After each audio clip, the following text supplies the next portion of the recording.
তো এই একটা ক্যাপাসিটর দিয়ে এই আওয়াজটা হচ্ছে কন্ট্রোল করা যায়। দেখেন ক্যাপাসিটর এখন নিয়ে ফেলবো, আওয়াজটা একটু খেয়াল করেন। এই যে এখন কিন্তু ক্যাপাসিটর লাগানো আছে, এখনকার আওয়াজটা একটু খেয়াল করুন। আসসালামু আলাইকুম। আমার থেকে অনেকে জিজ্ঞেস করছে যে আমার ইউপিএস এর সাথে আমি এই ক্যাপাসিটরটা কেন সেট আপ করছি, এটার কি কাজ। তো আজকে এটা নিয়ে বিস্তারিত ভিডিও করব। তো আমি যেহেতু এই ইউপিএস এর দ্বারা কোনো লাইট চালাচ্ছি না, শুধু ইউপিএস এর দ্বারা আমি ফ্যানও চালাচ্ছি। আর আপনারা জানেন যেগুলো পিওর সাইন ওয়েভ ইউপিএস বা আইপিএস, এগুলো হচ্ছে ফ্যান কোনো আওয়াজ করবে না, একদম স্মুথলি চলবে। আর যেগুলো হচ্ছে স্কোয়ার ওয়েভের ইউপিএস ম্যাক্সিমাম থাকে হচ্ছে স্কোয়ার ওয়েভ। মাঝে মাঝে আপনারা আইপিএসও দেখতে পাবেন কতগুলো স্কোয়ার ওয়েভ। তো স্কোয়ার ওয়েভের সমস্যা কি, এটা হচ্ছে ফ্যান চালানোর সময় ফ্যানে একটা শাঁ শাঁ শাঁ শাঁ একটা হচ্ছে আওয়াজ দেয়, যে কোনো একটা, মানে এটা অনেক বিরক্তিকর একটা সাউন্ড। আবার এটা ফ্যানের কয়েলের অনেক ক্ষতি করে। তো এই একটা ক্যাপাসিটর দিয়ে এই আওয়াজটা হচ্ছে কন্ট্রোল করা যায়, ফ্যানও ভালো থাকে, সব কিছু ভালো থাকে। আজকে আমি আপনাদের লাইভ এটা দেখাবো, এটা কিভাবে হলো বা কিভাবে এটা কাজ করে। তো আমার এখানে বর্তমানে কারেন্ট নাই, তো গ্রিডের লাইনও অফ করে দিছি। এখন আমি ইউপিএসটা অন করব।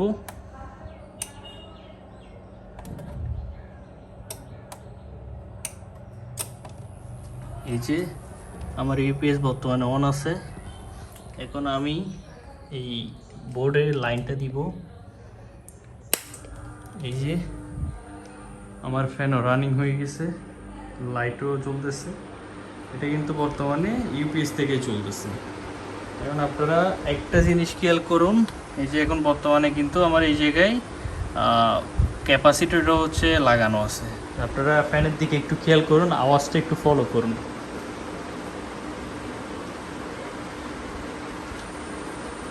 এই যে দেখেন এখন হচ্ছে আমি ক্যাপাসিটরটা ইউপিএস থেকে খুলে ফেলছি।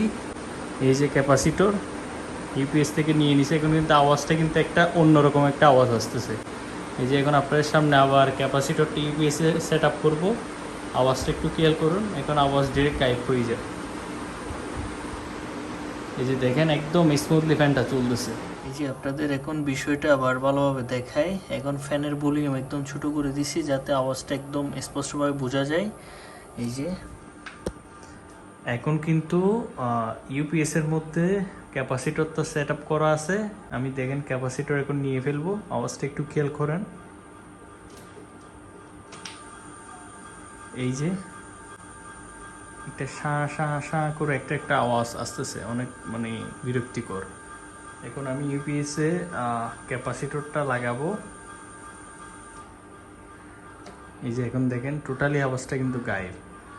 আমি যদি আপনাদের একদম কাছে নিয়ে যাই দেখাই, এখন কিন্তু ক্যাপাসিটর লাগানো আছে, কোনো আওয়াজ নাই, একটু খেয়াল করেন।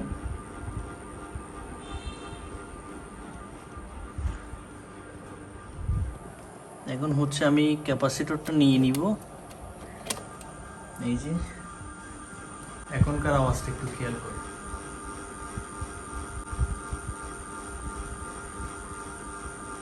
তো এই হচ্ছে টোটালি বিষয়।